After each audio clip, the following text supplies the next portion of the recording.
चोरारे धान चालाण हेउथुबा बेले धरिछंती ताकू विभागीय अधिकारी। तेबे मयूरभंज जिल्लार विभिन्न अंचल में अभावी धान बिक्री पई चाषी हताश होई पड़िथिबा बेले प्रभावशाली मिलर और असाधु व्यवसायी नियंत्रण में मंडी रहिथिबा अभियोग होई आसुथिला। एहाकु नै जिला जोगाण विभाग पक्षरु तत्परता प्रकाश पाइबा सह कार्यानुष्ठान ग्रहण करने जाई विभाग पुणी एबे चर्चारे।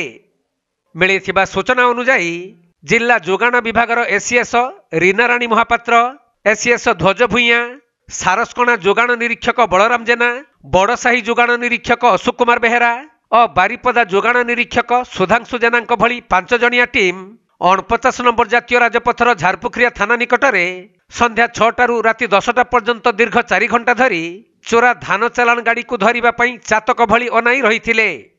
तेबे एहार मात्र किछि समय परे सारसकणा ब्लॉक दक्षिणवादी ग्रामर आशीष कुमार महंत नामक जन व्यक्ति गोटे पिकअप भैन रे धान बुझेई करी नहीं जाउथबा बेले टीम हाथ में धरा पड़िथिले। परे से निजकु जने चाषी बोली परिचय देबा सहित धान को ओजन करिथिबा रसीद और यह निज चाष जमीर धान बोली प्रमाण करने घर को जाई निजर जमी पटा आनी देखाइथिले। आउ तांकर बळका धान को विक्रय करने को नहीं जाउथले बोली प्रकाश करथिले मध्य एहार कागज पत्र सब ठीक नथिबारु विभागीय अधिकारी माने कार्यानुष्ठान पूर्वक पिकअपटी को कालिका मिल को नहीं ओजन करी 31 क्विंटाल धान को सीज करिसंती।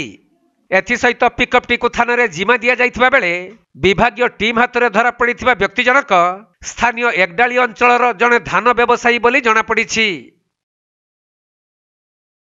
जिलापाल निर्देश क्रमे आम डिस्ट्रिक्ट स्क्वाड आम आसिक झारपुखरिया पीएस पाखर पुलिस स्टेशन पाखर थिलु।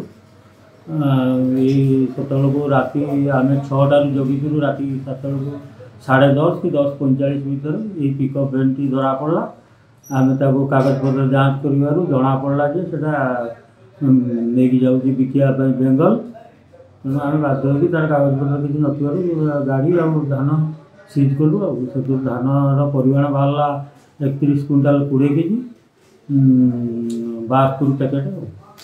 सर गाड़ी कागज पत्र जांच करते तबे गाड़ी छाड़ी जागला ना गाड़ी थाना भीतर बर्तमान थाना वाला जिमा दिखाई धान को मिल कालिका आग्रोटेक जिमा दिखाई। तेज सर विभिन्न समय धान चोरा चालाण हो रखिए प्रशासन के तत्पर। प्रशासन बहुत बर्तमान तत्पर जेहेतु चाषी मान को लक्ष्य करी जेहेतु बाहर को धान गुड़ा चालाण हो जाऊँगी तेणु आम बाध्य बाध्यता प्रशासन निर्देश क्रमे आम बर्तमान रोक लगाई चेष्टा कर।